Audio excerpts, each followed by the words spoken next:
Welcome to another episode of the Skytale Insights podcast. I'm thrilled to be here today with Matt Hendrick, who is co-founder of Elevate Dental Partners. Matt, welcome to the program. Thanks, Annie. Appreciate you having me on. I'm excited. Yeah. So I figured we'd start out by, sort of learning a little bit more about your story. So can we start by having you share, the story of your path to really where you are today? Yeah, absolutely. I'll just go back to the beginning. So I started my career at Goldman Sachs. I was in an investing group there, so I have kind of that investing background. I actually met my business partner, Doug, there as well.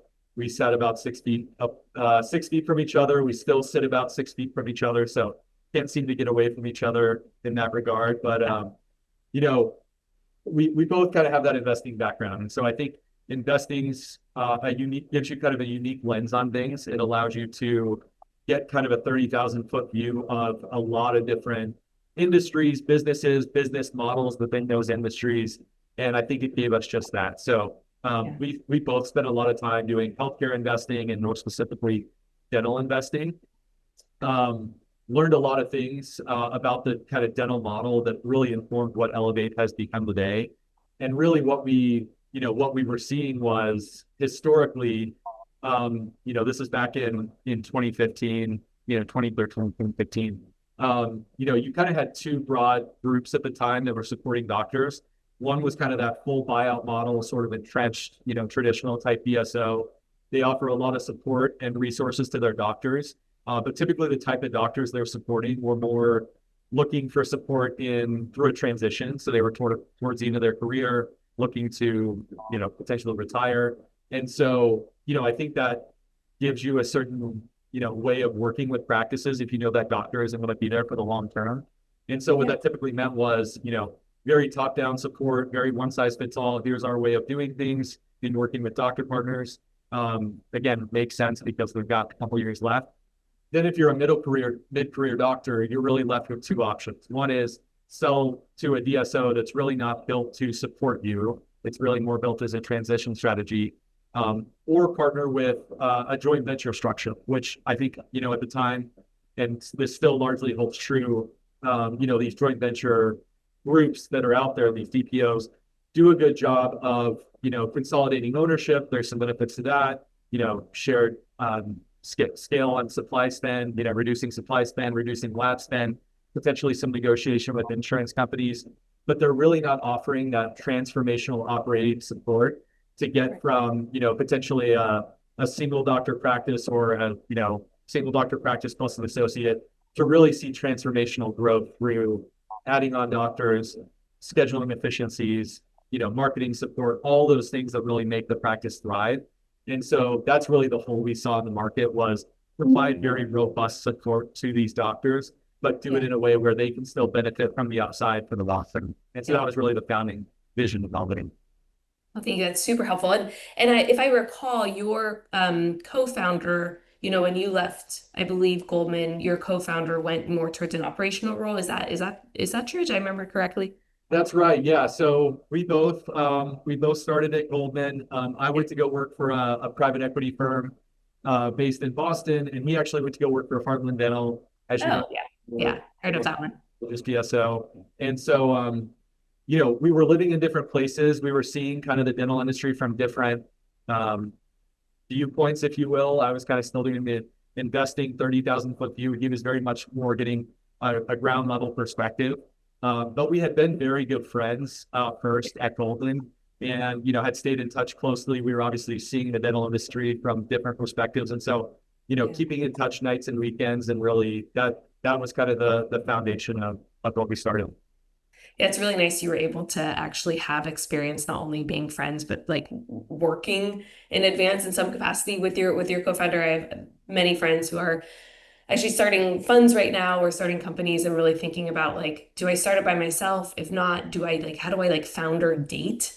And so you got to try before you buy. It's like a little internship, which is, obviously it's sort of an advantage when you got started.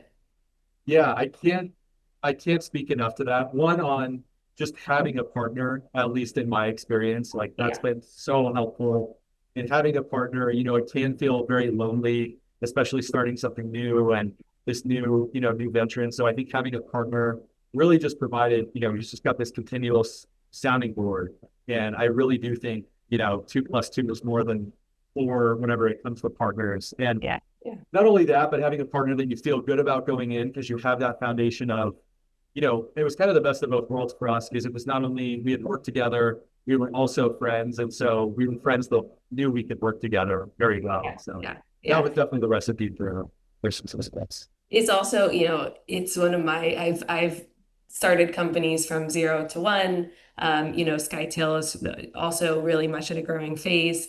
And you also just like really have to be able to laugh. And so having a team that you're like it will inevitably, you will have moments of chaos. It is silly, it is scrambly, and just having someone that you can just have a good sense of humor about it all with, at least for me, is such an important counter to the fact that like it is a lot of work and it is a lot of scrappy work.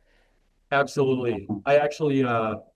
I joke about that with my wife all the time. We have young kids, we have a newborn, and it's like Oh, the congrats. same kind of carries through. It is your baby, right? And there's times where your baby's up, crying in the middle of the night, and it's like, well, you can get frustrated with that, or you can just laugh about it and say, "Gosh, we just got to embrace this and embrace Yeah, that yeah, there'll always be these problems that happen." So, got to yeah, keep humor with it. And yeah, I think no, I think you're spot on. yeah. Change of plans. We're up tonight. How exciting. Um, it's interesting because I've done a number of these conversations, and roughly half of folks are coming up from investing, and about half of folks are coming up from operating. Obviously, that's because there are merits to both. Could you talk a little bit about, some of the superpowers behind your background and also maybe any blind spots that you came in with? Yeah, absolutely. Great question. And there's a lot. So this will take a Okay, little bit, okay, I'll but buckle up. yeah, I'd say first I'll start with the positive side. I Yeah, think, I do think private equity, finance, banking, all those things really give you such a good sense of kind of that analytical framework and that orientation around process and structure and data and making data-driven decisions and all those sorts of things. And I think a lot of that we've brought into Elevate. And I think honestly, I don't know how we could have gotten it to where we've gotten it without that starting point and that kind of orientation. And we can dive into more about that as well. But I think that's super, super important. I think a lot of the people that we have on our leadership team and across the company really share that kind of orientation towards structure and data and using that to generate insight. So I think that's super important. I would say on the flip side, and this is probably where the answer could go a little bit long. I think I don't think that at least my time in investing in private equity gave me a great sense for the people and culture side of things. Um, and I think a lot of times, when you're sitting at the boardroom on the private equity side of the table, um, you just kind of assume like, hey, this thing looks good on a spreadsheet. Why can't we just make this happen tomorrow and affect yeah, that in the operation of the company? And I think the reality is it's a people business, especially in dental, right? It's a people business. And, every business is a people business, but I would say dental and service businesses uniquely are people businesses. And just because it looks, good on a spreadsheet, well, that does not mean that outcome is going to, be achieved tomorrow. There's a lot of group buy-in that you've got to get, and then the rollout, and it affects a lot of people. And so I think yeah, going back to the investing experience, there were so many times where we'd be looking at a spreadsheet and saying, gosh, we could increase this revenue driver X%, or we could cut this cost Y%. And I think when you translate that into business, again, having that framework is really good, but then taking it the next step and saying, okay, how does this actually affect the people, and how does that inform the rollout across? yeah. I couldn't agree more. I mean, I feel like part of my job now as a consultant is often in that translation part, right? It's helping take the plan on a spreadsheet and on a slide and figuring out the best way to then message and employ and inspire change, all of those things, because we have sort of the privilege of having, I've done it myself personally, buying a company and trying to change a lot of things and seeing what didn't work.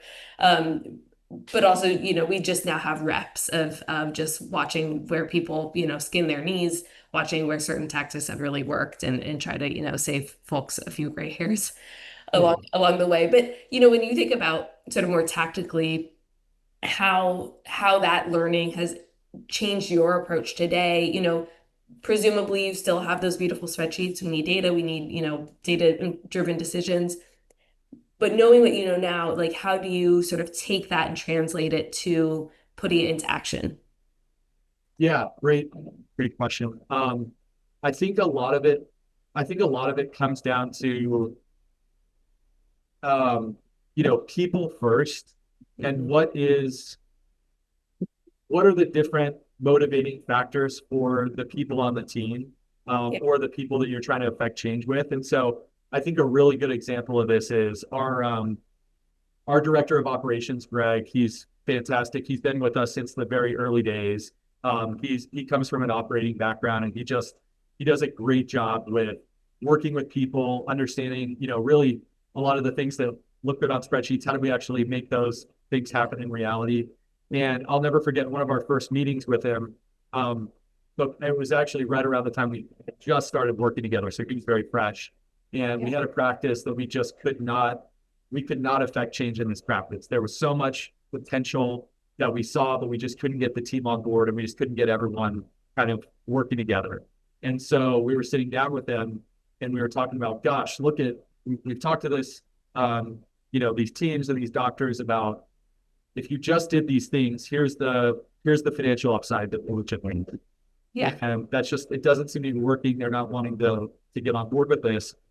And he said, well, what do you think really motivates that? What's really motivating that doctor? And we're kind of sitting there thinking, and he's like, because it's, I've met with them. I know them really well. It is not the money, it's the relationships with his team. And that's really what matters to him. But I can tell you, his team is frustrated because they don't feel that they are money, they are money motivated, and they're not seeing that this practice is leading to financial upside for them. So really Oh, what we need to do is work through the team and kind of play on that doctor's motivations in order to affect those change. And so kind of let them loose on it. And, you know, literally fast forward 5 years, that practice is doing 300% more than it was previously.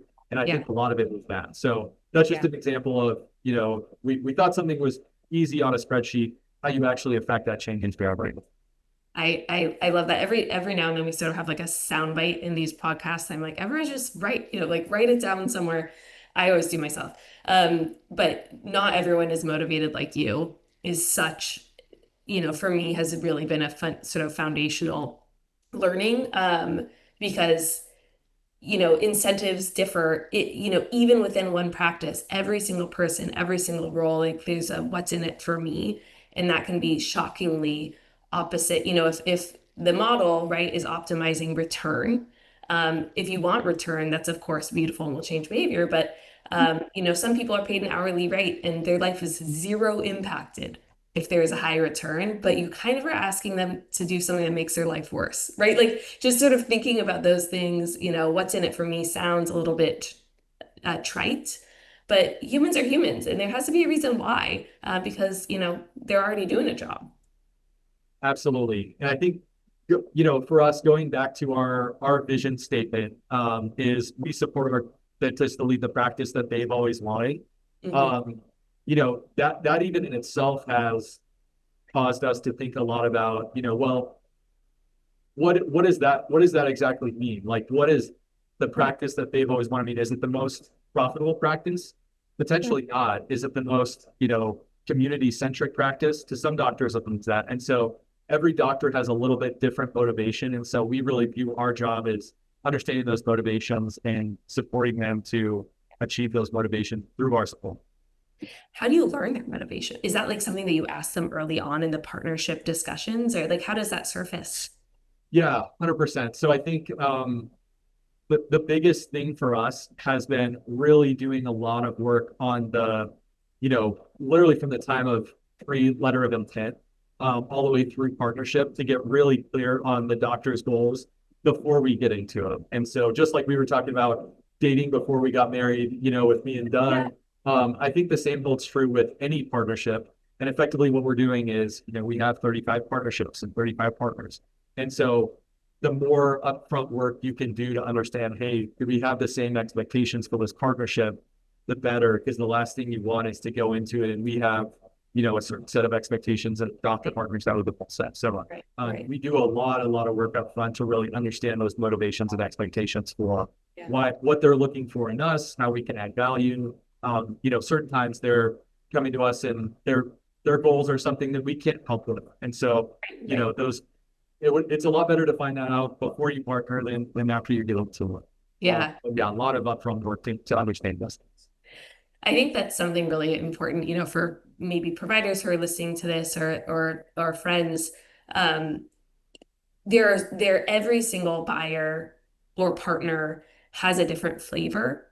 And there's really no one size fits all model. I mean, a part of our investment banking team, we always joke that they're therapists, but they're also matchmakers, right? Because there are hundreds of buyers, and part of their job is to really understand the psychology of the practice owner and understand what they want, what their risk tolerance is, where they are in their career. And not every one of those buyers is a perfect fit. So to your point, um, getting the deal done is really fun, but that's just the beginning. That's your honeymoon, your wedding and your honeymoon, but there's a lot of life after that. And so I think, I really like that approach of like, what's the why? Like, what is the why here? And are we aligned with the why?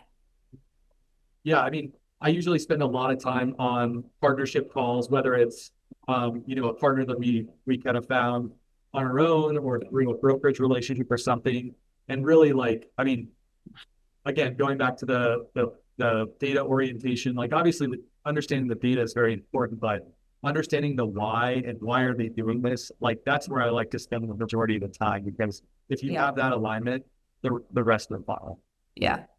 Well, I sort of unintentionally accidentally segued nicely to our next question, which is, in learning a little bit more about your path, it stood out to me that you are a bootstrap business, or maybe there's a little bit of friends and family, but bootstrap business, and it also started during COVID. And my kind of question was like, why? I guess to continue with that theme. Yeah, good question. One we get a lot. So I would say, so on the COVID piece, so we did start about 3 months before COVID happened. So there wasn't a lot of intentionality there. Yeah, we, basically we partnered with our first three partners three months before COVID shut those practices down. And I'd say, that was a very challenging time for us, just kind of getting our feet under us. But I think what it did enable was providing immediate value to our partners, where I know a lot of doctors were just sitting there unsure of what to do. What are these regulations saying? Can I see patients? Can I not? And so really taking the extra time to advise our partners and add value there, I think was very beneficial. Yeah. But I'd say the bigger thing coming out of starting in COVID was, I think it's a challenging time. It's been a challenging time for DSOs post-COVID just because of wage inflation, cost inflation, but really largely stagnant reimbursement rates. And so Yeah. you have to be a pretty scrappy, you said it, kind of operating from a scarcity mindset in that Yeah. period of time. And so I think these last couple of years, as you've seen things ease up a bit, we're like, man, this is actually this is not so bad, because we've had our bumps and bruises through the hardest times. And so I Yeah. think, although it was not intentional at all, going back to your initial question, to start in this time, I do think we're a lot stronger for it. There's always a glass of lemonade somewhere. One of my life lessons, when there's a lemon, we will get lemons, but you can always find some lemonade. You've got to have that mentality when you're in this environment, right? You've got to Yeah. look at the silver lining with things. Yeah, yeah. I do though fundamentally agree. I think, watching my background is largely in early stage sort of Silicon Valley startups, and watching founders who there are a few years where like you could basically do anything and raise money and you would be up and to the right. And that's not really the case anymore. And I actually think like learning grit and resilience up front and the fact that like maybe you have to pitch 50 times before you get a check. I think that's a really important lesson to learn early on when the stakes are in a way lower. And then you can carry those things as you scale because it turns out that as you get bigger, your problems get bigger, right? It's not that they just start to they go away.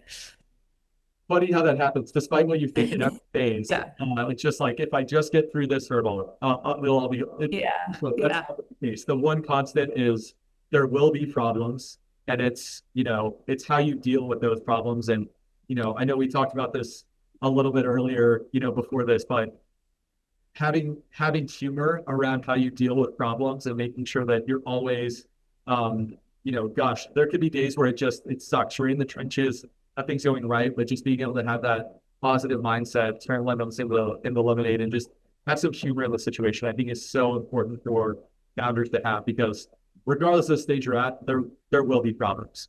Yeah. Yeah.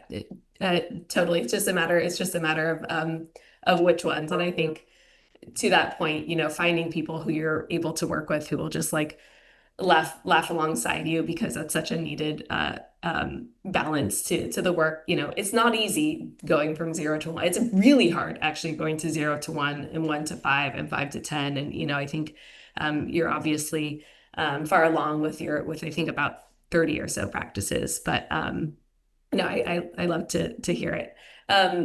One of the things you mentioned, sort of providing resources to your dentist earlier during COVID, but one of the things I was curious about, within your JV model, which is a little bit different, sort of per your website and per your vision, you're there to provide significant supportive resources to your dentist, and I know many are wired differently, but are there a few things that dentists or practices are asking for or looking for in terms of support more than others? Yeah, great question. So I kind of think about our support offering in two very broad buckets. And so I'd say the first is kind of that back office administrative support that's sort of just like table stakes. I think a lot of groups offer that. It's not, it kind of has to happen, but it's not super value added. So that would be, accounts payable, accounts receivable, payroll processing, like all those basic blocking and tackling things that if you mess them up, you're going to hear about it. But if you do it great, you're not going to get pats on the back because it's just sort of expected. It's just Yeah, it isn't so that. we do all those things. I mean, we have very systematized processes for all that, but that's very much table stakes in my mind, just to kind of operate as a cohesive group. The other piece of it, which I think is very much more what you're asking about and what our doctors are looking for, are really those transformative operational changes for the practice. So I'd say the three biggest that we get from our doctor partners are recruiting and HR support. So obviously it's been a very challenging recruiting market, and so finding ways where we can leverage our size to help them better recruit and retain staff. That's one. Two would be marketing support. So new patient flow, driving that. I would say the whole new patient journey is where we like to, marketing is very broad. How you go from, how you're actually spending marketing dollars all the way through to how you're getting patients in the chair. There's so many different touch points along the way that we really like to, there could be a lot of potential problems or opportunities within that whole life cycle. And so we spend a lot of time there. And then finally, the whole idea of work smarter, not harder. And how are you contracting with insurance companies if you are a network of insurance companies, and are we structuring contracts and then negotiating with insurance companies in a way that is maximizing our reimbursement for our providers? So I would say, all those things lead to a lot of different kind of projects that we work on with our doctors and partners, but those are kind of the biggest three that I would say our doctor partners are asking about. Yeah, yeah. Patient acquisition is such a huge problem. I mean, that's for us, like always in the top three problem statements that we hear when folks are coming to us. But when you're a multi-brand platform or partnership, there's maybe not one size fits all approach. I'm curious how you're balancing the scale of, consolidated marketing with the desire to have more kind of organic on the ground, locally specific marketing efforts?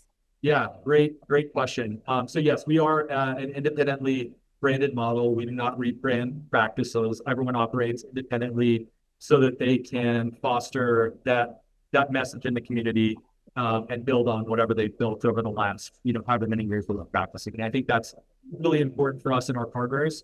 And so as a result, the patient acquisition side of marketing does look very different across all of our practices, and we're kind of plugging in to support however we can there. I would say that the platforms we're using, and the systems we're using are all largely very similar, but the actual messaging and branding is very different based on how they're wanting to show up in the community. Right. However, I would say there's a bunch of sort of standard things that it doesn't matter your brand in the community we can do, to help work with our practices. So an example would be, and I mentioned kind of that patient journey to getting into the chair. We see a lot of practices that are spending a ton of money on marketing.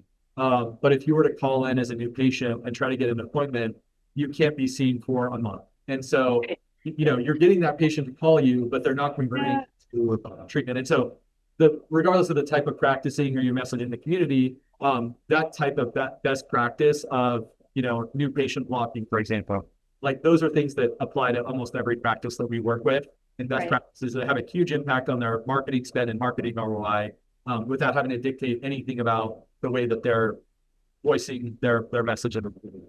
Right. That's super interesting. Do you ever have like forums where your practices come together and can talk and share, whether that's, I guess, like a virtual forum or an in-person forum, or are you really taking it on as the sort of centralized team to be the responsible party for kind of like taking these tidbits and disseminating them around the other practices? Yeah, definitely. So it's a bit of both. I would say we do really want to promote individuality of our practices, and if our practices, they are operating independently, and to the extent that they want to operate entirely independently, like that's absolutely their prerogative. We do have a lot of doctors that recognize there is a lot of value in the Elevate community and shared connections with other doctors. And so we have a lot of things and resources, like one of the biggest ones for us, and it's a very low barrier way to participate, is just Teams channels, with our doctor partners, where they can go on there, post, an issue they're having or a best practice or a win that they've had, and other doctors can kind of see that and chime in. And so we've tried to actually move a lot more towards that and kind of that community-based, help, and continuing education approach, because, we have, 75 very high quality doctors across our platform. And so how can we leverage that knowledge and not have everything, reside within Elevate, but actually make each other better? Yeah, that's a lot of brains that you guys have. I mean, we do something similar. I think we're a Slack family over at Skytale, and we have so many folks who are disparately working on different verticals within healthcare, that we have sort of centralized like channels for each one of those to share and ask questions. And what I love is actually a pretty safe space. People really do ask questions because they get good answers. And with a team that is not always in the same place, given conferences and travel and all of these other things, it's really great. Yeah, and we've seen one of the biggest benefits we've seen is on the doctor mentorship side. Yeah. And so we've kind of rolled out this doctor mentorship program where we basically match, mentors with mentees based on kind of preferences and stuff. And then, rather than us administering it, we kind of just leave it to the doctors and say, hey, what do you guys want this to be for yourselves? Yeah. And so it's kind of a doctor-led mentorship program. So, for some doctors, that means, hey, I need help with, business and people management and things like that. And then others, it's, hey, I want to help with, I'd love to shadow, some implant cases or see how that you're, presenting treatment and things like that. So totally the power of just, shared knowledge is so impactful. I also imagine that's actually really good for recruiting. I found that mentorship as like an aspect of recruiting is really important, where, folks want to feel like, they not only get somewhere, but they're also really invested in and can develop, especially in light of the current sort of job market. Do you see that showing up at all? Definitely. And we were, yeah, 100%. I think you hit the nail on the head. We see that a lot on the doctor side. So I think doctors feel very important, that that's very important. And then also, we're talking about hygiene, recruiting challenges, and just speaking like hygiene is one of the biggest recruiting challenges that doctors have. And so we've got a similar program for hygiene where, I think a lot of hygienists come out of hygiene school, they kind of get plugged into an office, they're kind of sitting on an island. The doctor doesn't typically have the time to provide a lot of the hygiene mentorship. And then, maybe there's one or two other hygienists in the office. We take a similar approach on the hygiene side where we've got hygiene mentorship, and actually hygiene study clubs and things like that. And that's been one of the biggest, I think, differentiating factors with our success with recruitment is just being able to have that, outside of just what's the hourly rate are you offering? What else can you offer your hygienists to make them successful? Yeah, there has to be something other than comp, or else it's just going to be a revolving door. Uh, um, I think my last question for you is really just about the integration of specialty areas. I believe you're a generalist practice, at least for the most part. And one of the questions we get asked the most often is, should I think about adding ortho or, surge or any of these other things? And, why not? How big is the lift? I'd be curious, like, if you have a perspective on that. Yeah, definitely. So as you mentioned, we are a GP focused group. A couple of years ago, we did actually partner with an oral surgery group in Colorado. Yeah. We're very dense in Colorado. We have a lot of locations in Colorado. And so really wanted to get the benefit of infilling specialty, in Colorado. And so we partnered with an oral surgery group, and, here in the existing geography. And that's been really successful for us. I think there's been a lot of good collaboration between our oral surgeons and our general dentists. We're a little bit unique, I think, in the fact that, we're not, we want to foster those relationships like from our GP to oral surgeons, but we're definitely not prescriptive around that. Again, we take a very individualistic view of our practices and want them to have the autonomy. But at the same time, we have very high quality GP partners, and we also want to demonstrate to them, very high quality oral surgery partners as well, that we can all benefit from, keeping that in the dynamic. So that's been something that's been really successful for us. I'd say the biggest challenges with that have just been around, sort of what I just described of like, if you have general dentists that want to do more specialty, how does it kind of compete with the oral surgeons that they're on a, they're obviously getting those referrals. And so just navigating that. But I think at the end of the day, it comes down to those relationships and just communicating, being on the same page with your expectations. So some of your generalist dentists are adding that into their practices rather than you're partnering with more specialty programs. Is that what I'm hearing? Yeah, it's been a little bit of both, and sometimes it's kind of depends on the geography that the practices are in. But I would say overall, it's something we want to do more of. I'd say it's been really successful for us, and we definitely want to do more of. Right.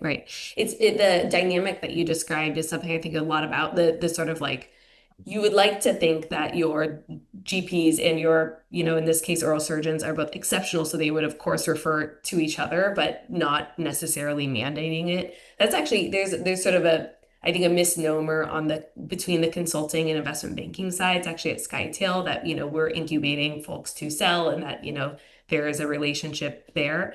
But, our investment banking team can say, hey, you're maybe not ready to sell. I would talk to Annie to, and her team to sort of help prepare so you have a better outcome. I can say, okay, you want to sell, this is this great investment bank, but there's nothing else that we can do. Like, ultimately we have to be the steward of our clients, and that is our North Star of delivering excellent service for our clients, and getting in the way of that, to your point, sort of earlier in terms of values wouldn't be us holding true to our own values.